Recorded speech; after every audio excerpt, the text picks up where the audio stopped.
Bonjour à tous. La canicule s'intensifie dans notre région. Plusieurs records de chaleur ont été battus hier pour un mois de juin. C'est le cas en Côte d'Or. Le thermomètre est monté jusqu'à 39,1 degrés à Saint-Nicolas-les-Citeaux et 38,1 à Dijon. Conséquence, les sorties scolaires de plein air sont suspendues, 33 écoles sont fermées ou adaptées et plusieurs communes ont renforcé leur dispositif de protection. La Côte d'Or reste en alerte rouge, pareil pour la Saône-et-Loire.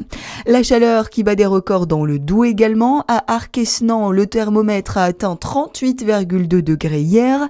Il s'agit de la température la plus élevée jamais enregistrée dans le département pour un mois de juin depuis 1944. À Besançon, le record mensuel est également tombé avec 36,8 degrés relevés dimanche. Le Doubs placé en vigilance orange, tout comme le Jura. Le Jura concerné par des fermetures d'écoles. À Lons-le-Saunier, la ville a décidé de fermer toutes les écoles publiques dès aujourd'hui et jusqu'à la fin de la semaine. Des relevés ont montré des températures comprises entre 30 et 40 degrés dans les salles de classe.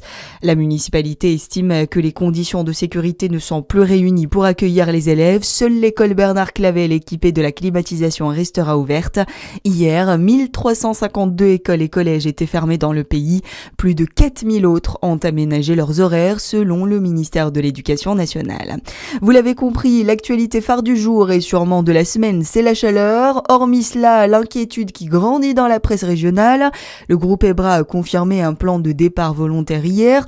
Il peut entraîner la suppression de 198 postes. En Bourgogne, le bien public et le journal de Saône-et-Loire sont concernés par 19 suppressions.